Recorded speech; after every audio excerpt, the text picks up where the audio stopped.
there. Welcome to Trading Day. I'm Lindsay Biscaya. Let's get to some stories we're following in the BNN Bloomberg newsroom for you.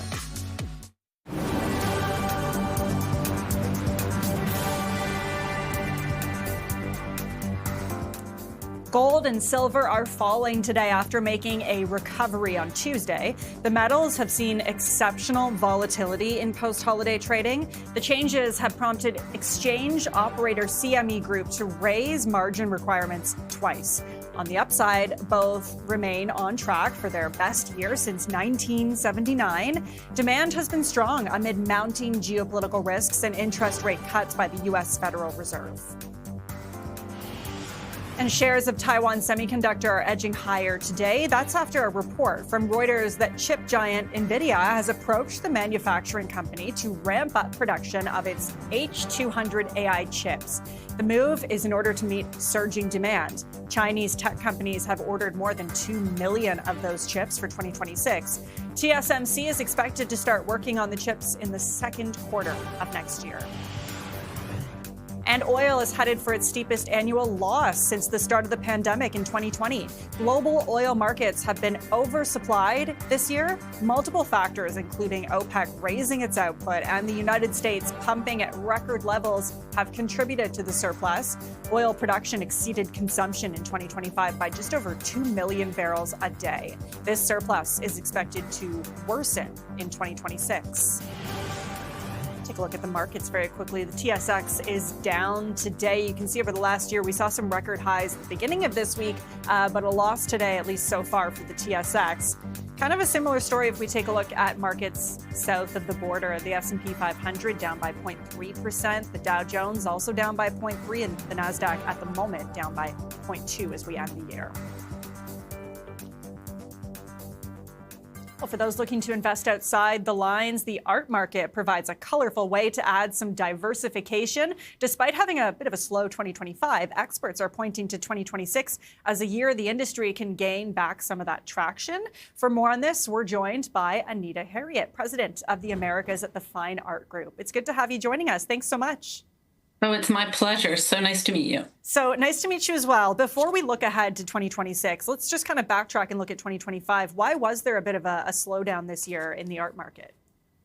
Well, just hearing what you had just said about, the oil prices and also with the S&P, what's super interesting about the art market is it's semi-uncorrelated to the stock market and to other investments.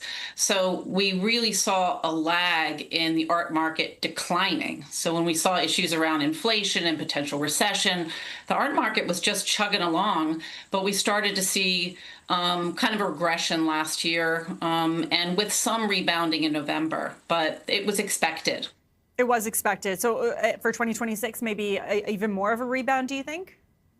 Yeah, I do. I mean, we tracking the November sales was really, really interesting.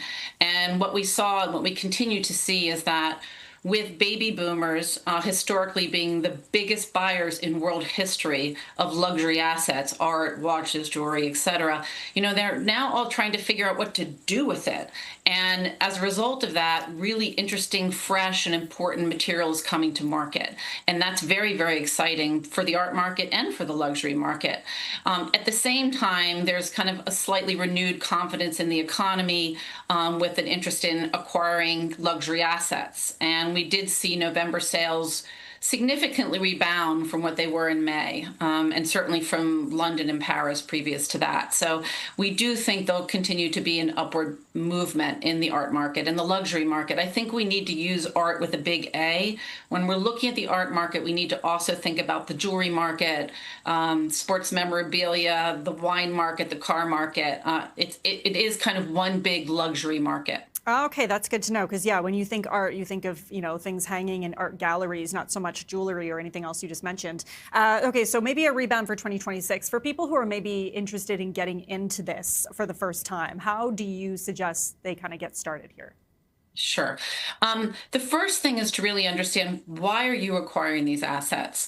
Traditionally, what we've seen is that when the ultra wealthy, the ultra high net worth individual starts to acquire these assets, they don't have any of the guidelines for acquiring them intelligently. So you first want to ask yourself, why am I buying these things, right? Is it pretty and I want to put it on the wall? Am I looking to preserve my wealth? Or am I actually looking for ROI? Those are three very different goals with three very different methodologies and very different approach and very different budget. So that basic question is the first question you always want to ask yourself, why am I buying these assets? If in fact, and I'd say 90% of my clients and clients at the Fine Art Group are specifically looking in preserving their wealth. And that's really where we shine as a firm. We help clients understand how to buy intelligently with a focus on value. So if you're looking to preserve your wealth, that is, you take money from one bucket, your liquid assets, and you put it into an art budget, you want that money to be worth the same when you acquire it. And for that, you really need to have due diligence and discipline. Two things that are difficult in an unregulated market.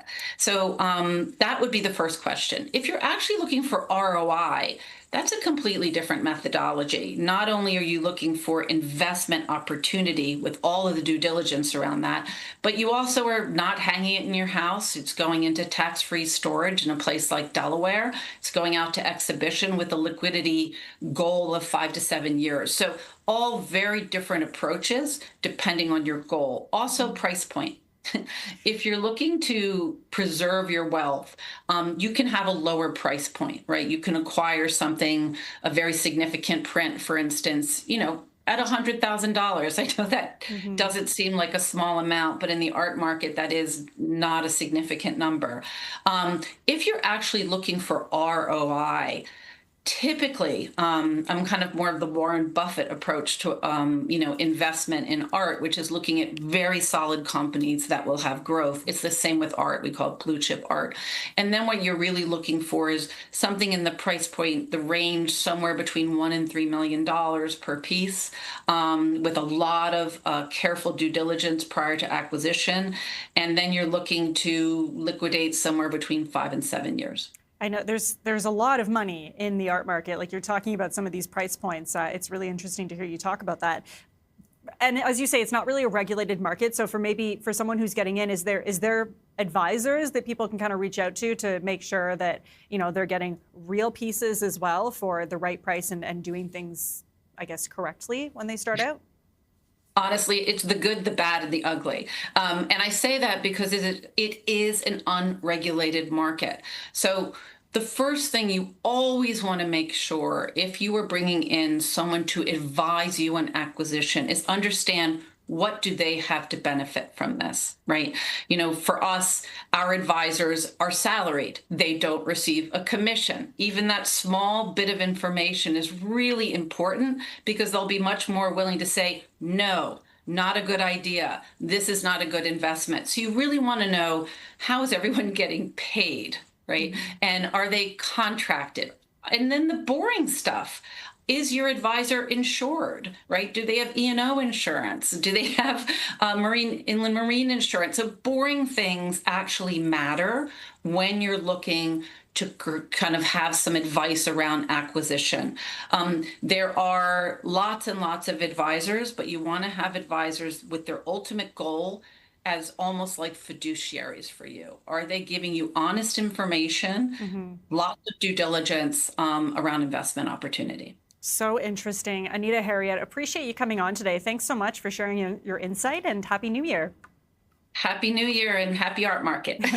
That's Anita Harriet, president of the Americas at the Fine Art Group, joining us live. Well, 88% of Canadian venture capital and private equity firms now include at least one woman on investment committees. That's up from just 63% in 2021. Emily Thiessen, board member and head of community at Canadian Women in Venture Capital, will tell us about the progress made and the goals for 2026 and beyond. Stay with us.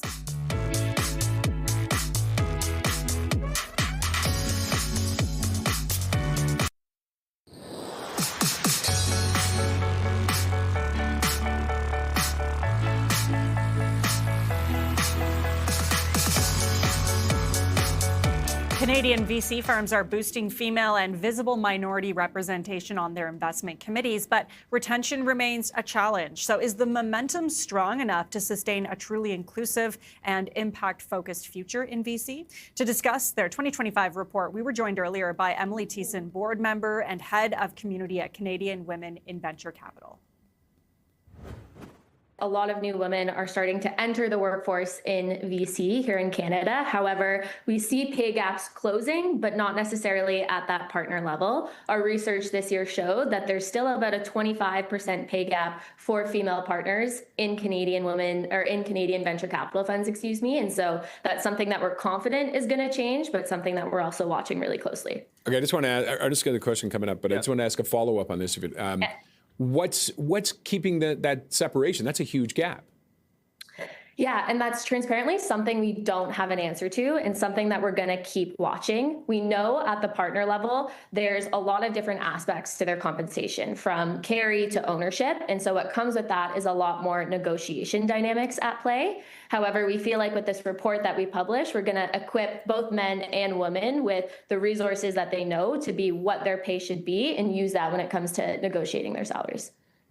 Okay, so despite progress at the top, I think the report notes high departures among women in VC. So why are so many leaving, and what do you think needs to change? Yeah, and that's something that really shocked us this year in our survey and in our data. We asked a lot of respondents, why would you want to leave the industry? And the number one reported reason was lack of growth opportunities. And so double clicking on that, we know that VC firms, there's flat hierarchies. It's hard to necessarily kind of grow year over year. So what we're doing is we're working with funds, communicating to them that they need to show that there are career progression tracks within their funds in order to retain their top talent. And what are some of the differences that might be between men and women when it comes to the growth and the pipeline to move up? So we don't necessarily have a good answer in terms of why women would progress necessarily than men. And we actually don't necessarily see there to be a big gap in that. Year over year, we see promotions across all genders, across all ethnicities within funds. And that's something that, although is a great progression, we do see that there is eventually a ceiling into getting into more senior level roles. So what about compensation? Do you think that women are catching up on compensation and the carried interest portion as well? 100%. And that's something that this year's report showed, especially at the junior levels. We see there to be the compensation gap really narrowing and closing. But as I said earlier, where that compensation gap still exists is at that partner level. And it's something that we're going to continue to watch year over year. All right, and let's talk a little bit about visible minorities. We're seeing improvement in representation there as well. What are those numbers looking like? Yeah, so that's something that year over year, again, we're seeing more and more people enter into the workforce in VC. As we see a third of the industry going to be turning over, we're placing big bets that more diversity is going to come in as more funds hire and attract this type of talent. And so it's something that we're planning to actually measure and report on next year in terms of actually seeing how many more diverse people are entering into the Canadian VC industry. And if we revisit this report in 5 years, what progress do you hope we've accomplished during that time? Yeah, great question. There's a few things. So one, to really see those pay gaps narrowing, it's something that we're watching. The second thing we really want to see is more retention within the industry. So funds implementing different policies or different sort of roadmaps for growth within their funds. And the other thing too is just more equitable overall compensation packages across benefits, across parental leave. It's something that we want to see more progress made towards as well. And do you have any concerns about DEI policies disappearing? I mean, just because of the atmosphere and some of the attitude, especially south of the border. Are you concerns about those disappearing? Not necessarily. For us, it's all really about what is the talent. And we're seeing more women, more diverse people really coming into this workforce and actually bringing a lot to the table, where they're bringing their different aspects of how to essentially work with founders, how to investigate different deals. And so because of that, we think more and more people are going to be coming to the table and competing for these spots at these funds, and they're going to deserve it too. And is it important that firms care about this? Absolutely. And we see that through studies done in the US, studies done here in Canada, that having diverse people on your investment committee can actually lead to greater returns. And so that's something that we've seen that trend play out in the US, and we're going to see that play out here in Canada as well. All right. I just want to touch on one more thing. ESG, there's some mixed reviews right now. Yeah, when it comes to ESG, so there's a lot of different sort of policies that we're seeing be implemented at funds. Where that pressure is coming from, though, is at the LP level. And so for us, it's something that we're going to also watch and monitor to see. However, when it comes to actually implementing these policies, it's going to be all on the partners, but we're confident that the partners are really going to start to prioritize that in the years to come. That's Emily Thiessen, board member and head of community at Canadian Women in Venture Capital. Coming up next, women's professional sports are booming, and it's not just about the game. From private equity to media rights, new forces are reshaping the field. We'll break that down right after this.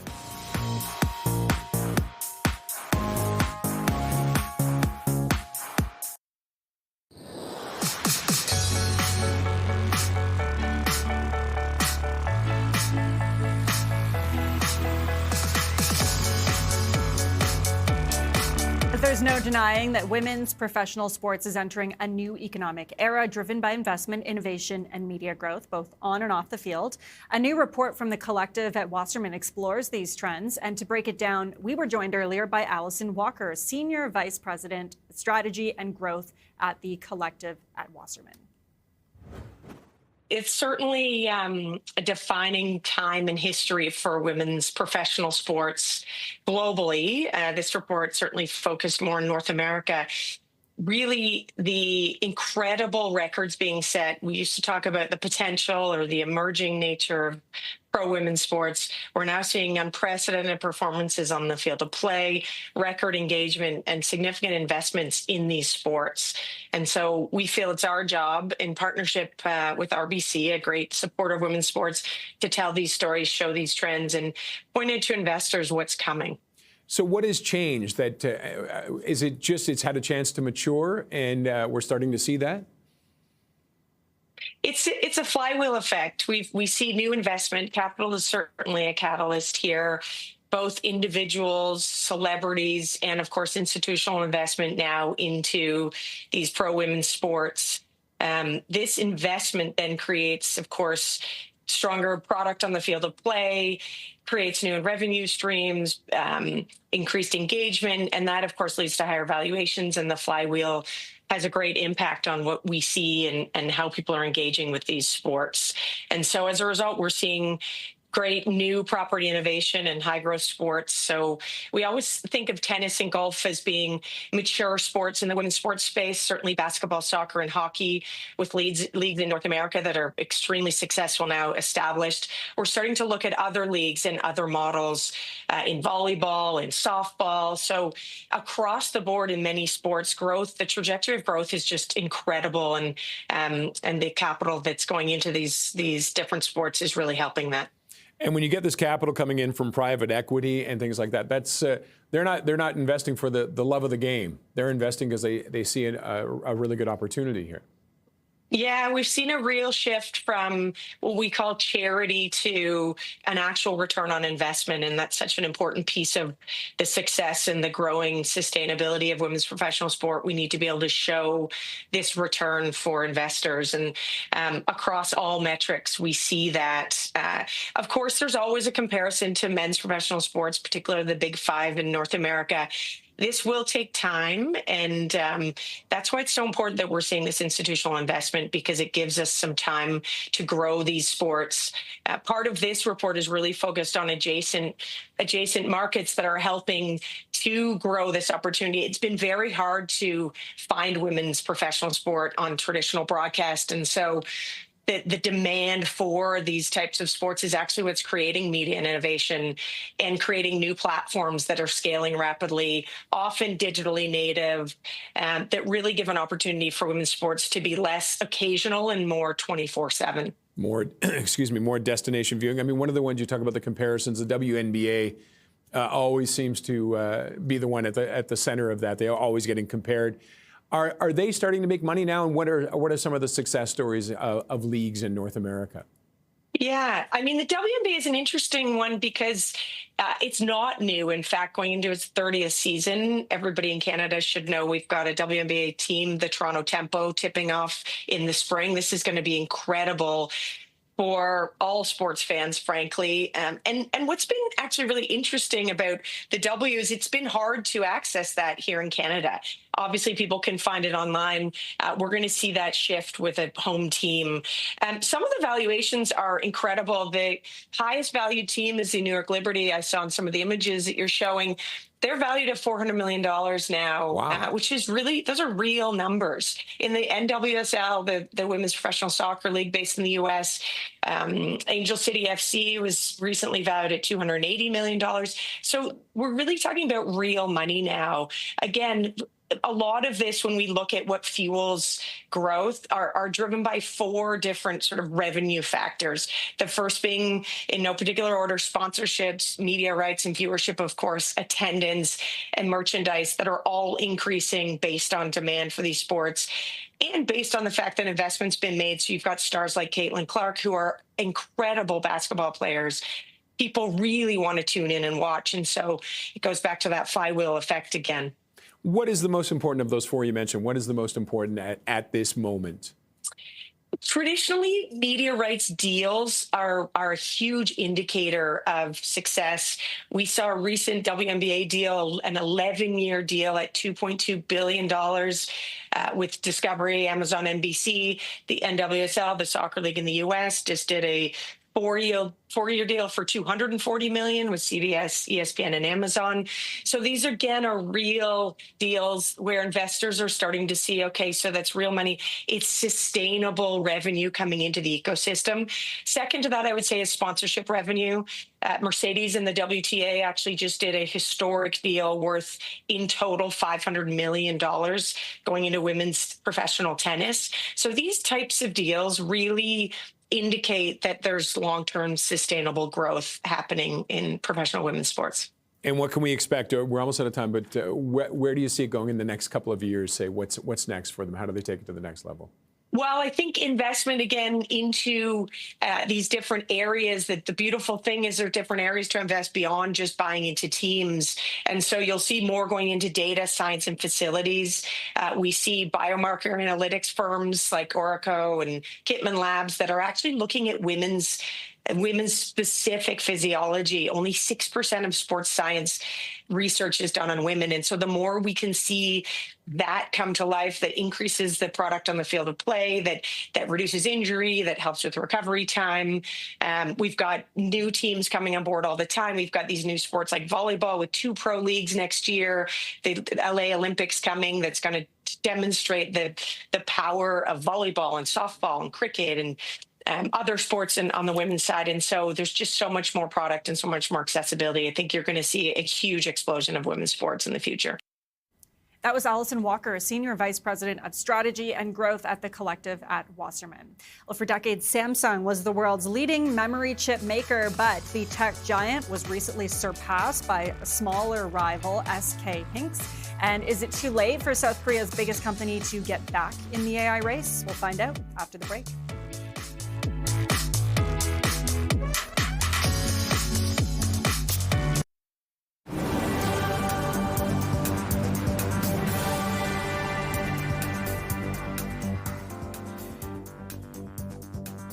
The grocery industry is set to begin implementing its new code of conduct starting tomorrow, January 1st. The voluntary initiative is designed to ensure fair dealing between suppliers, grocers, and producers.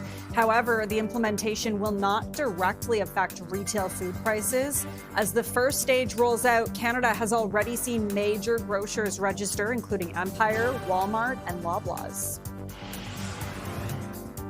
Shares of Nike are moving higher. Records show Chief Executive Officer Elliott Hill has purchased $1 million worth of shares. Now, that move follows Apple's CEO Tim Cook's purchase of nearly 3 million shares. Last week, despite the boost, Nike's stock had fallen about 20% this year. The sportswear giant has warned sales will decline in its current quarter amid persistent weakness in China and at its Converse brand. And shares of Vanda Pharmaceuticals are soaring today after the U.S. Food and Drug Administration approved their treatment for motion sickness in adults. The approval marks a first-of-its-kind treatment in motion sickness in over 4 decades. The medication has been licensed by Vanda from drug manufacturer Eli Lilly. Vanda expects to launch the treatment in the coming months.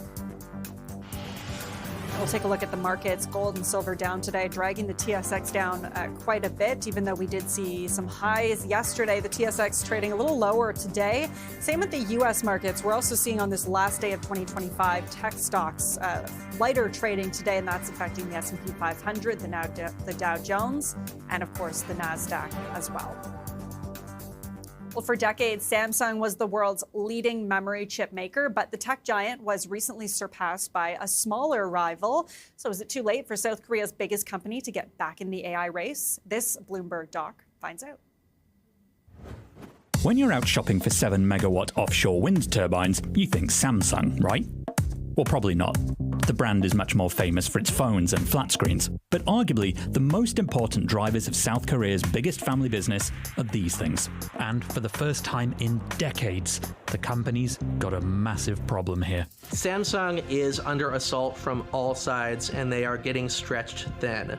Samsung is in this position of playing catch-up, and that's difficult to do if you don't have growing revenue, if you don't have expanding profitability. And unfortunately, the chip profits tumbled. Big disappointment. The semiconductor division reporting operating profit of 400 billion won. Totally missed analyst projections for 2.73 trillion. Samsung shares have whipsawed in value since their 2020 peak and tanked in 2024, while long-standing rival SK Hynix surged. The crisis is easy to miss amid all this. The Ultra experience is ready to unfold. But behind the cats and choreography, Samsung's hidden struggle threatens its national identity amongst a population that relies on it like no other. It is probably the most influential company in Korea because of the importance to the economy. And maintaining that influence may hinge on a piece of technology you probably own but have never even seen.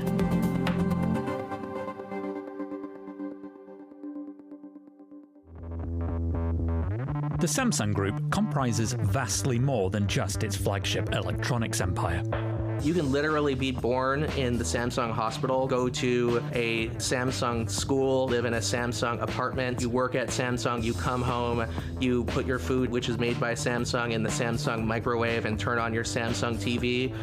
It's a company with 400,000 employees all over the world. They make chips, they're in shipbuilding, they make apartment complexes. Samsung is the biggest company in the country. It is the biggest weighted in the Kospi index, which is the local stock market, and as well as the biggest contributor to the economy by any study that you can see.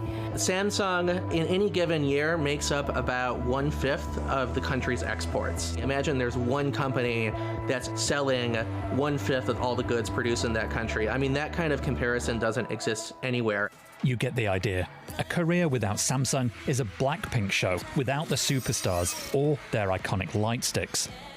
Samsung is so tied to the health and well-being of the South Korean economy that you just can't imagine a South Korea without it. So why is such a scenario even being hinted at? Well, for years now, electronics have driven Samsung, and not just these things. Its major product is computer memory, so-called DRAM or dynamic random access memory. Those chips go into everything from smartphones to the world's largest supercomputers. Samsung Electronics' semiconductor business has typically accounted for between 50 and 70% of the company's profit every year, and is central to its evolving crisis. So it's worth understanding how these chips work. Think about DRAM as a coffee cup. Imagine you want to drink as much coffee as you possibly can from the coffee pot, but you can't pour that coffee pot into your mouth, so you have to do it via a cup, right? Depending on the size of the cup, that will determine how much coffee you can drink in one go. Think of DRAM as that coffee cup. What Samsung's chips do is they hold that information ready for when the processor wants it. But what that information is, and the kind of processors using it, has evolved radically. AI has changed everything. Samsung, which dominated the memory market for decades, is now struggling to keep up with the latest technology. So, what went wrong? SK Hynix, lead the future! In 2013, SK Hynix and AMD teamed up to develop high bandwidth memory. It was the first product that was in the market. But at the time, it wasn't clear what it was going to be needed for. It was mainly for the gaming industry that they were kind of developing. It was a niche product. But that's often how things go in the semiconductor world. Build the stuff and let the industry figure out how best to use it. The chip industry, it operates on these 3 to 5 year cycles. You have to make massive billions or more dollars investments 5 years ahead of time sometimes. And, within those 5 years, a lot can happen. And over the last 5, a lot did. The release of ChatGPT has really changed everything. All of a sudden, there was a surge of demand for HBM chips, which is really ideal for AI applications. Remember this? AI needs vastly more coffee, or data, and it needs to swallow, or process it, faster than ever. HBM, high bandwidth memory, made that possible and is now a fundamental component of the accelerators used to train large language models. At the time, Samsung hadn't invested enough in this kind of chip, which is a type of DRAM but significantly more profitable than its mass market counterpart. But a smaller, local competitor that had teetered on bankruptcy as recently as 2002 had. SK Hynix has come arguably out of nowhere to become a major rival, to have unprecedented success against them. SK landed the contract with NVIDIA, which is the largest maker of AI chips, these logic chips in the entire world. You'll have seen the headlines about what that's meant for NVIDIA's investors. But the knock-on effect for its most important suppliers has been great too, particularly for SK Hynix. It's reported record quarterly profit that beat expectations, driven by its dominance in high bandwidth memory. SK Hynix's profit has continued to soar to record highs in the last year on the back of the AI boom, inspiring investors to pile into its stock and elevate that to historic levels as well.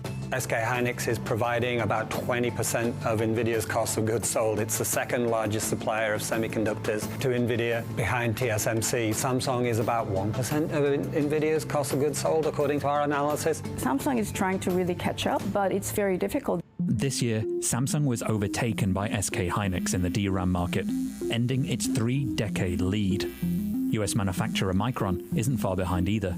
And so this is devastating for the company. The company's vice chairman has issued an apology, a rare apology. It was a long one. It was quite an extraordinary mea culpa from the head of the chips division. The way it works in South Korea is that the company is an arm of the nation. It's a private company on paper, but they're expected to represent the interests of the South Korean people. And that's been the case for quite some time.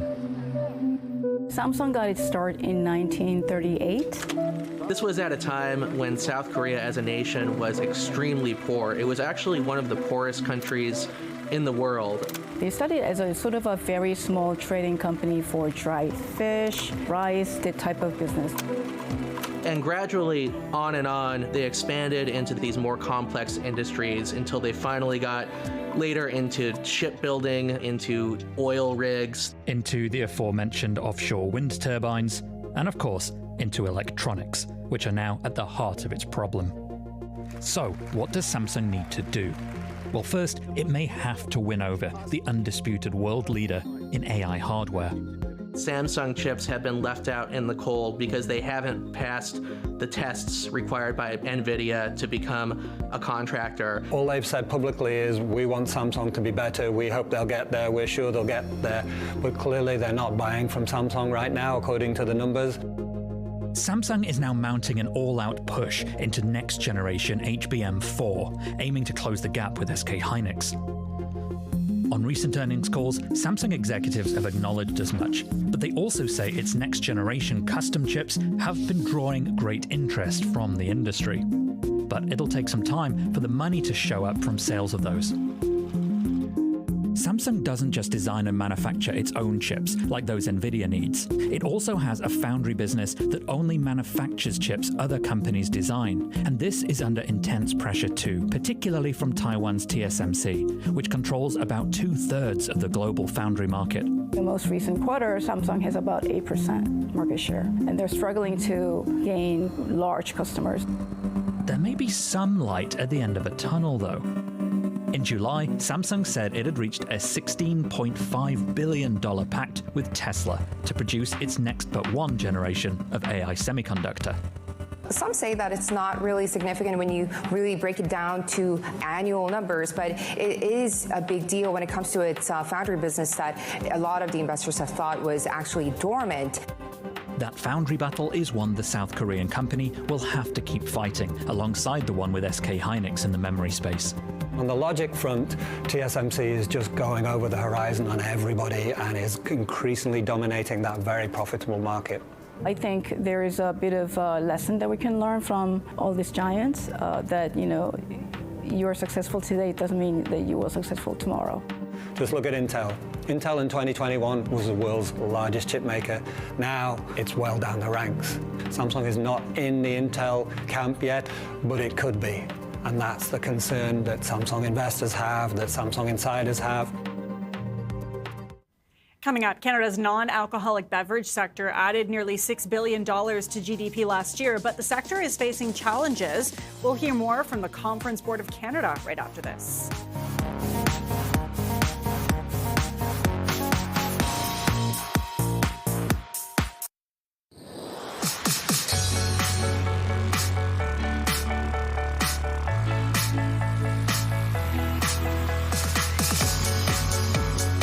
The Conference Board of Canada found Canada's non-alcoholic beverage sector added nearly $6 billion to GDP last year, supporting thousands of jobs, but the sector is facing rising costs and shifting consumer trends. For more, we were joined earlier by Tony Bonin, Executive Director of Economic Research at the Conference Board of Canada.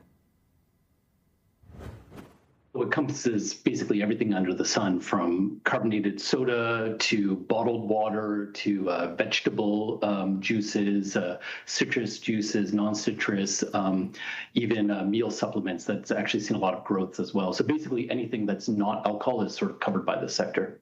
And how does it compare this year, $6 billion to the GDP? How does that compare to last year and say pre-pandemic? Yeah, well, there was a real steady growth in non-alcoholic beverage consumption and sales prior to the pandemic, and then it really jumped in 2020 as people stayed at home, consumed more at their home within their small groups, so to speak. That's come down a little bit, so it's been about a 4.5% decline since the 2020 peak, but still a long-run upward trend in the consumption and sales of the sector. It's funny because, I mean, there had been talk that people were shying away from alcohol. We've seen a drop in alcohol sales as well. Is everybody turning just to tap water? What's going on? I wouldn't say they're turning to tap water. Within the non-alcoholic beverage sector itself, you see a lot of differences. Clearly, there's a health-conscious movement here. So things like carbonated soda is down a fair bit over the past 10 or 15 years, where we see health-conscious drinks. So you can think of, like I mentioned, meal supplements, ready-to-drink teas and coffees, flavored water, fizzy water. I know that's a big thing at my household. That's increased a lot as well. So the overall increase is really driven by these more health-conscious areas. And we've also seen a decline in bottled water. So people are drinking more tap water or using the reusable bottles as well, which I think is a good sign overall. Which is great. I mean, I'm in Toronto. I love our tap water. I won't lie about it. Meal replacements, that's on the way up, did you say? It is, yeah. Supplements, so that includes both powers and the pre-liquid drinks as well. So that's increased a fair bit, nearly doubling over the past 10 years. And what are some of the challenges this industry is facing right now? I was looking at your report. And packaging, flavoring have to be imported. I was fascinated by the fact packaging, I mean, we export aluminum, but we don't make the cans, do we? That's right. I mean, this is the challenge across the manufacturing sector. And the focus here is really on the manufacture of these beverages. like anything in Canada, we're deeply integrated into the United States supply chains. So about 2/3 of the packaging is imported. On the aluminum can side, something like 97% of that is imported from the United States. We, produce the raw aluminum that gets shipped and processed in the United States in a lot of cases and comes back to us. Just a factor of our close integration to that economy. Same with plastics. Something like 60% of the plastic bottles are imported from the United States. And we've actually become a net importer of plastics globally, of the recycled plastics, and indicating this sector is becoming more sustainable in the reuse of former plastic bottles. And what kind of an impact have tariffs had on this sector? And also, the Shop Canada, are we seeing more people trying to find Canadian solutions in this sector? Oh, for sure. There's a real challenge on the margins in this sector. I mean, a lot of competition, which I think generally is good for consumers, but increasing import costs are a real challenge, a lot of risks in that sector as well. The latest data for 2024 isn't fully out yet, but we have seen a decline in recent years of import of the consumption of citrus juices, so that's largely orange juice, and I suspect that'll be down a fair bit for 2024, and that might continue into 2025. So I think people are trying to be more focused on the domestic market, look to domestic producers and so on, but we have to wait for the latest data to come out on that. And to see where that's going. Okay. One of the numbers I was fascinated by in the report, and I wanted to make sure I read this right, $93,000 is the average salary for a full-time employee in this industry? That's right. This is representative of the manufacturer of these beverages. The sector itself is about 5% of the food and beverage manufacturing sector writ large in Canada. And those jobs are fairly well paid. That does include benefits as well. So that's salaries as well as health benefits and insurance benefits that come along with it. But generally speaking, these are stable, well-paying jobs. And how does that compare to the average in Canada? Yeah, the average income is closer to 65,000 typically, but that covers a wide range of different jobs and different experience levels and so on. But by and large, these are above average paid jobs for sure. And I was looking, Ontario is a big driver here. I mean, I know the population is here, but also it goes beyond that, doesn't it? Yeah, it's interesting. The sector itself is pretty equally distributed across Canada in terms of the representative or proportionate shares of the economy. So the Ontario economy is the largest, about 45% of production, followed by Quebec, a little over 1/3 of production, and then BC and Alberta. But yeah, a lot of that activity is happening here in Ontario. And what do we see happening for 2026 and beyond, the trends? So it does look like this is going to be continuing to increase the sales in the sector as people move away from alcohol consumption. There are an increasing number of alternatives produced by the sector and in other areas as well. Interestingly, if you look at alcohol consumption trends, the number of people consuming a beverage over the past year or so is about the same as it's been for 15, 20 years. What's happening is that people are consuming alcohol at a lower rate. And as they do that, they mix together, the regular beer or wine with non-alcoholic alternatives. And I think that's going to be a continuing trend as people continue to be health conscious into the new year. That is Tony Bonin, Executive Director of Economic Research at the Conference Board of Canada. Still ahead, we'll take one last look at the markets before we go. That's next.